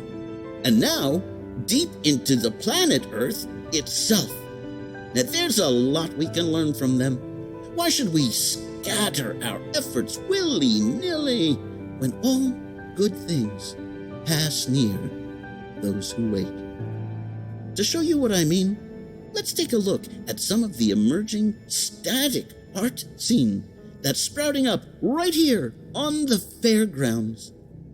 This is my new friend. Definitely Catapult. Now, that's an RNG name, isn't it? Can you tell me a little about that? Sure, Dave. Hey, big fan, though I don't find the purity I really hope to see in your work. You have too much of an agenda, makes it crass. Well, thanks. Definitely. I respect your thoughts and acknowledge your open play for notoriety through hostility. It's a good strategy, and I wish you luck with it. That's paddock, Dave. Good on you for your generosity of spirit. So, the name. An RNG name is a name chosen by a random number generator, which picks out words through aleatory processes, rolling dice, basically, but really complicated dice. This practice originated with an obscure species known only as luck navigators, who undergo the process at birth. But I had my name curated by the good bots of Timekeeping Central, who maintain a few bespoke devices along these lines that help them with the incredibly complex calculations involved in scheduling drop time. Wow! Incredibly pretentious. Right? It took me ages to find just the right balance. Pretentious, yes, but there's the barest touch of cool clinging to it, like a graceful hint of misty nostalgia. Oh, too true. I mean, I think it's incredibly stupid, but I still wish I had thought of it first. Oh, thanks so much. Coming from you, that is super vertical. Well, you're welcome. Now, definitely, why don't you share something with us about your current work? Explain standing for the benefit of our viewers. Is it just, standing like people do? Of course not. Well, sort of. Yes, but it needs a context. Perhaps it would be simplest just to show you an example. The most traditional standing, the archetype, is a dance structure. Here, I'll show you. Oh, I can't wait.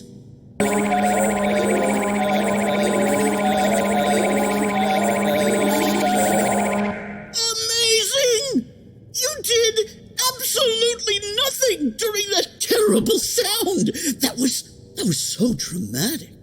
Like some of the pioneering work of John Cage, standing is all about serendipity and the rich flavor of happenstance. I wish we had more time to explore the nuances, but this is something you can pretty much do anywhere, isn't it? I was doing it during your intro, and it turned out great. Wow. You can do standing on stage, at the rehearsal hall, in your favorite club, at home, even at work sometimes. Hey, here's a tip. Try it out online for the cashier at your favorite stores. It adds a gorgeous dimensionality to simple chores. I must say, this is all very inspiring. The first full-blown Fugalnari human artistic form, and now I understand you've secured funding from the committee to open your very own arts lab. Can you tell us a little about what you and your associates have uncovered? Well, just at the moment, I've been focused on the establishment of a standing cosplay company, as well as toying with some ideas for standing fashion. Standing cosplay? You mean you dress up as figures from fiction and mythology, and then don't move? That was where we started, but then we unearthed a powerful inversion. Right now, most of us are concentrating on finding things that don't move, and then cosplaying them. For example, Jennifer here. Jennifer is being a book. Hey, thanks, Jen. You can go ahead and break now. Thanks, definitely. That was a good one. Uncanny. Yeah, it raises so many questions. We don't have time for any of the answers right now, but thank you, definitely, for sharing your perspective. Clearly, it's an exciting time to be staying still. My pleasure. The Rule 34 stuff on standing is going to be off the hook, by the way. Trust me. Worse than the Quasars. Worse than True Blood. Never gonna leave. Okay, everyone, listen up. I want to be sure you all get this. If in the future you want a drink, but you see me over here doing this, like this, then you will have to wait until I'm done expressing my essential stationariness, because you will be in the presence of art. I'm pretty sure Art owes me a drink. At least. Maybe two. We'll be sure to tell him. What'd you say your name was? My name? My name is questionably Trebuchet. I got it. You know, it's not even that the Fugs are being weird and creepy. An alien occupation should be weird and creepy. But they've made it boring and embarrassing. And that is some seriously repellent Black Ops, PsyOps jackpot shit. And that song.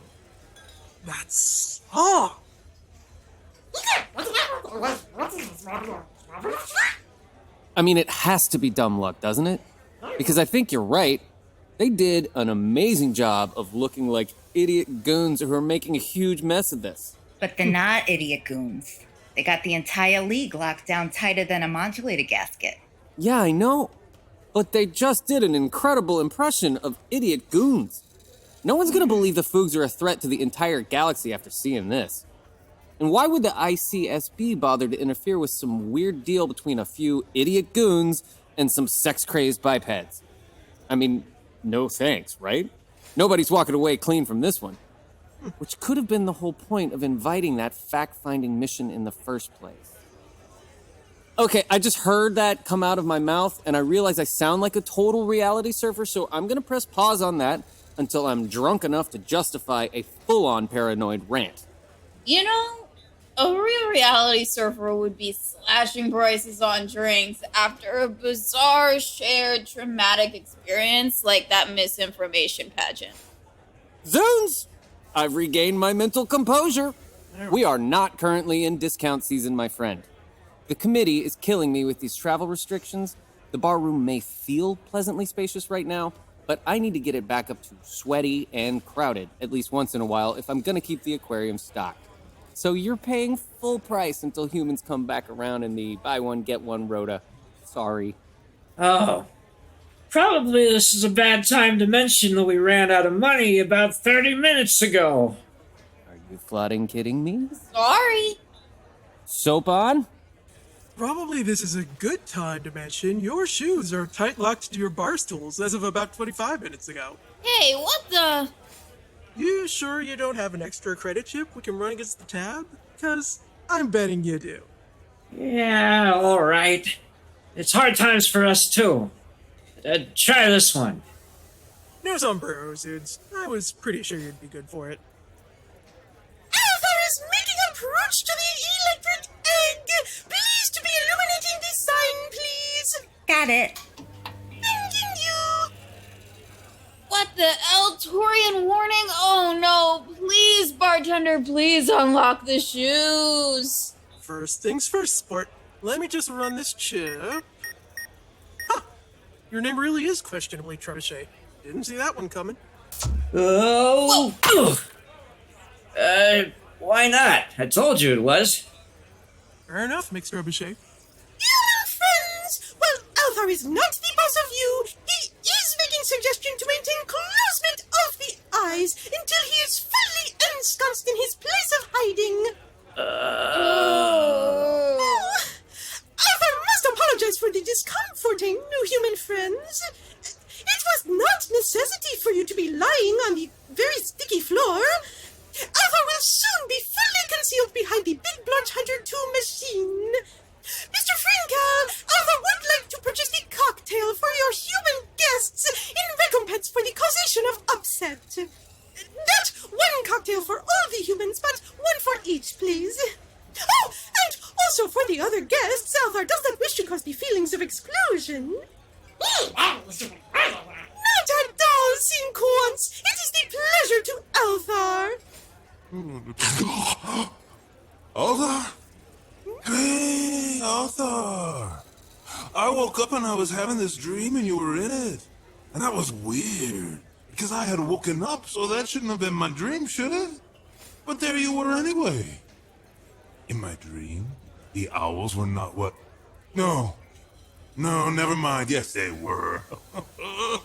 It was the carrots. They were vibing through the peaty loam like little Talpoidian subacultures. And mind my periscope. That's how I am.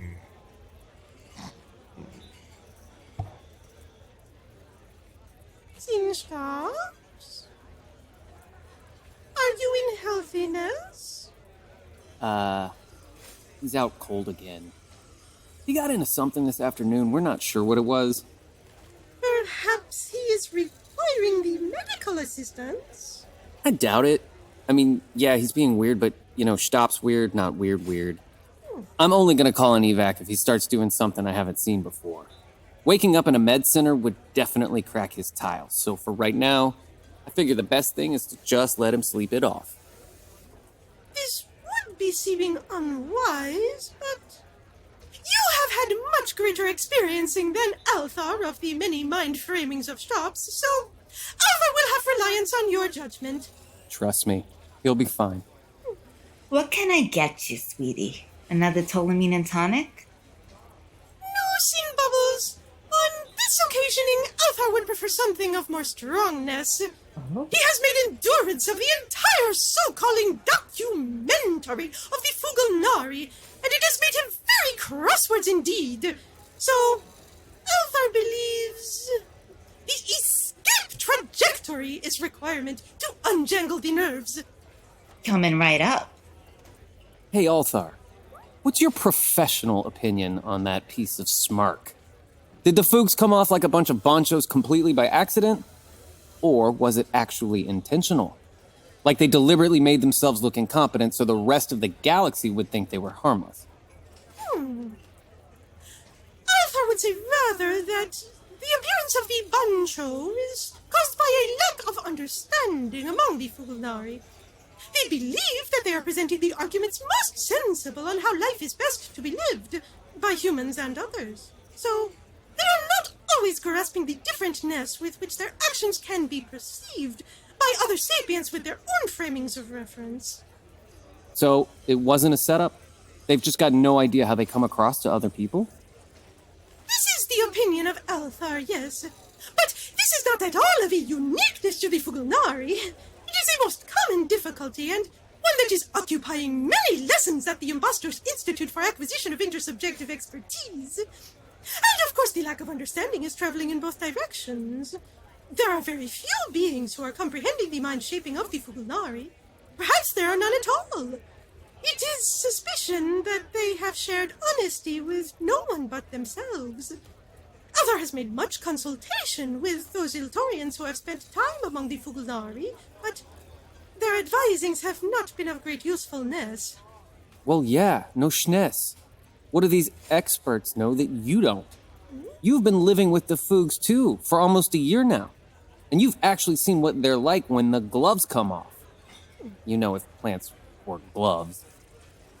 This is most perceptive, Mr. Frinkel. It is true that the expertise of Althaar has not been achieved by the standard Iltorian approaching, but it is of value nonetheless. And it is of certainty that the previous theories on the Fugalnari mind structure have been adulterated by intentional deception. So, new theories must be constructed. And Althaar is best positioned to make assisting on this. Yes! Althaar must be composing new missives to Iltar at once! Human friends, please be covering of your eyes once again as Althaar is making exit on the electric egg. Althaar has breakfasts to make shopping for, and friends to be comforting, and many knowledges to be shared. The Fugalnari may say it is necessity to remain still, but Althaar must be moving!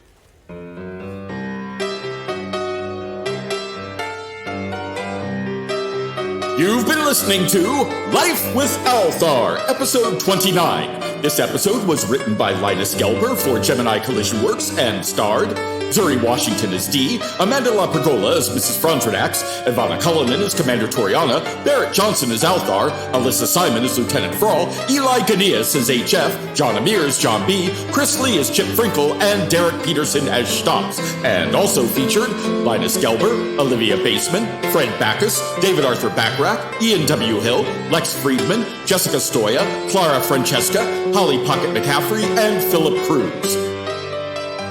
Life with Althaar was created by Berit Johnson and Ian W. Hill. Berit is the supervising producer, showrunner, and script supervisor. Ian is the audio producer, sound designer, and technical supervisor. The writer's room consists of Berit, Ian, John, Philip, Lex, Linus, Amanda, and Chris. Theme and interstitial music composed and performed by Anna Stefanik. Life with Althaar logo and illustration created by Dean Haspiel. Library music and sound effects licensed from Storyblocks. The entire production is copyright 2021 Gemini Collision Works. We'll be back in 2 weeks with another Tale from the Fairgrounds. But first, let's listen in as Mrs. Frondrinax conducts a post-mission debriefing with one plucky little sprout.